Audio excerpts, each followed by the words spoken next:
Sahabat yang paling banyak meriwayatkan hadis Nabi 5.000 lebih.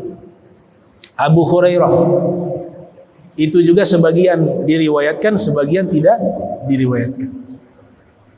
Yang sebagian tidak diriwayatkan, beliau mengatakan kalau saya riwayatkan maka leher saya akan dipotong. Ibnu Hajar Al-Asqalani, Al-Imam Al-Zahabi dan ulama hadis lainnya, mereka penasaran kenapa Abu Hurairah tidak meriwayatkan hadis ini, yang beliau mengatakan sebagian kalau saya riwayatkan leher saya dipotong. Ternyata diteliti hadis-hadis yang berkaitan tentang fitnah yang terjadi di tengah-tengah umat Islam. Di situ Nabi sudah jelaskan. Bahkan pernah saya baca satu manuskrip. Di situ riwayat-riwayat dari Ibnu Hajar Al-Asqalani, dari Imam Az-Zahabi, dari Abu Hurairah ibn Zahabi, putra dari Imam Zahabi, dan Imam Sakhawi, dan murid-murid dari Imam Sakhawi. Nabi sudah menceritakan riwayat-riwayat tersebut tentang peristiwa-peristiwa Perang Dunia Pertama, Perang Dunia Kedua, Perang Dunia Ketiga. Bahkan Nabi sebutkan nama-nama dengan detail. Disebutkan nama Hitler, disebutkan namanya Saddam Hussein, dan disebutkan perang besar nanti, perang ketiga namanya Al-Malhamatul Kubra. Orang-orang ahli kitab menyebut dengan Armageddon. Nasrani, Yahudi menyebut dengan Armageddon. Yang mencengangkan, riwayat tersebut Nabi sebutkan tokoh-tokoh yang terlibat di Perang Dunia Pertama, Perang Dunia Kedua, dan Perang Dunia Ketiga. Bahkan di dalam Zifrul A'zam ada kode-kode yang dijelaskan oleh Sayyidina Ali bin Abi Thalib, namanya Al-Zifrul A'zam. Dia berupa kitab tapi berupa kode-kode. Jadi kita baca tidak bisa paham kecuali orang-orang yang sudah mendalam pemahamannya, dia bisa tahu tuh kode-kodenya apa ini. Ternyata kode-kode tersebut dibongkar. Sayyidina Ali bin Abi Thalib menceritakan masa depan yang berkaitan dengan fitnah yang terjadi di dunia ini. Di antaranya Perang Dunia ke-1, kedua, ketiga, dan menyebutkan nama-nama negara satu persatu. Amerika, Rusia disebutkan secara detail. Dan saya baca langsung kitabnya. Bahkan daftar nama pasukan-pasukan Imam Mahdi beliau sebutkan satu persatu. Pasukan khusus Imam Mahdi disebutkan namanya satu persatu oleh Imam Ali bin Abi Thalib karramallahu wajha. Dan Sayyidina Ali juga sudah mengabarkan bahwa nanti di akhir zaman ada satu tempat, satu negeri yang menjadi pemeluk agama Islam terbesar di dunia. Dan negeri-negeri tersebut yang mayoritas Islam terbesar di dunia di zaman yang akan datang, kata beliau, dia berupa Jazair, pulau-pulau. Dan ciri-ciri negeri tersebut kasratu zalazil, banyak terjadi gempa bumi. Dan ciri-ciri negeri tersebut hum yaqra'unal Qur'an walam ya'rifu ma'anahu. Mereka senang membaca Al-Quran, tapi banyak dari mereka tidak tahu arti daripada isi Al-Quran. Disitulah, kata beliau, anak turunan saya paling banyak tinggal di muka bumi, di negeri tersebut. Yang mentahqiq kitab itu ulama mutakhirin, dia beristihad. Dia mengatakan ini negeri adalah As-Sin atau Yaban. Prediksi dari pengarang yang muhakkik.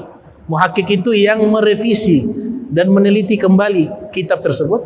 Dia beristihad mengatakan yang dimaksud oleh Sayyidina Ali mungkin itu negara zaman sekarang Jepang atau Cina. Tapi bilwaqi' realita yang ada, Jepang itu gak ada mayoritas Islam, menyembah matahari dan banyak tidak beragama. Cina juga bukan tempat mayoritas kaum muslimin walaupun jumlahnya besar di sana. Dan dai-dai yang masuk ke Cina mengislamkan Cina itu banyak daripada turunan Sayyidina Ali bin Abi Thalib yang mereka berhijrah dari wilayah Rusia menuju ke Sin. Itu dikatakan dalam kitab-kitab sejarah. Maka berdasarkan realita bahwa negara Islam terbesar di dunia itu adanya di Indonesia. Di Jepang dengan di Cina tidak banyak pulau sebanyak pulau-pulau yang ada di Indonesia. Dan di Jepang dan di Cina tidak banyak orang buat perlombaan tentang perlombaan membaca Al-Quran. Yang pertama kali mempopulerkan musabaqatut tilawatil Quran itu di sini. Lomba baca Al-Quran yang paling banyak di Nusantara, di Indonesia. Maka besar kemungkinan kemudian yang berikut, turunan Sayyidina Ali paling banyak di sini, di Indonesia. Lebih banyak dari asalnya di Hadramaut. Di Robita Alawiyah itu mendata turunan Imam Hussein yang paling banyak di Indonesia ini itu hampir 2 juta orang.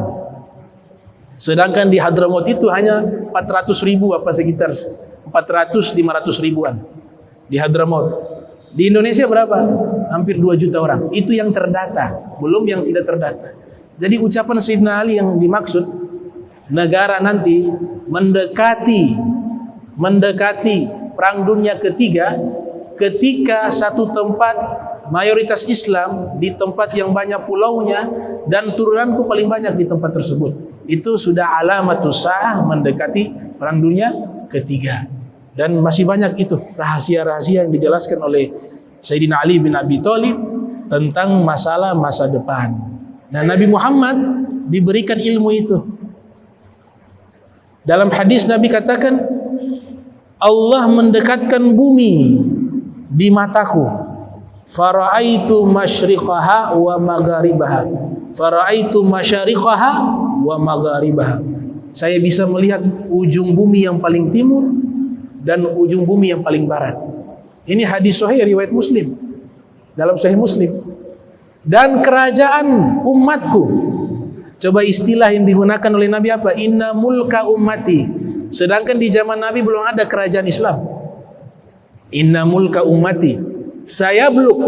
Kerajaan umatku akan mencapai daerah paling timur. Imam Nawawi dalam Syarah Muslim menjelaskan makna hadis tersebut. Paling timur, wilayah paling timur paling banyaknya kerajaan Islam di dunia.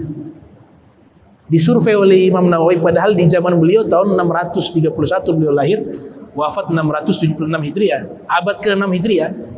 Bisa dibaca dalam Syarah Muslim, Imam Nawawi mengatakan kerajaan Islam paling terbanyak wilayah timur. Wilayah barat ada tapi sedikit dibanding dengan wilayah timur. Jadi subhanallah, ilmunya Nabi kita Muhammad sallallahu alaihi wasallam. Nah, ini sekelumit dari biografi sahabat bernama Uqbah bin Amrin Al-Ansari Al-Badri yang meriwayatkan hadis tentang al-haya'u minal iman. Nah, nanti kita akan bahas isi hadisnya di pertemuan berikut. Mudah-mudahan kita diberikan istiqomah, sehat wal afiah, dan Allah Ta'ala berikan kita kemudahan di dalam memahami ilmunya Nabi Muhammad sallallahu alaihi wasallam dan mengamalkan ilmu-ilmu Rasulullah sallallahu alaihi wasallam.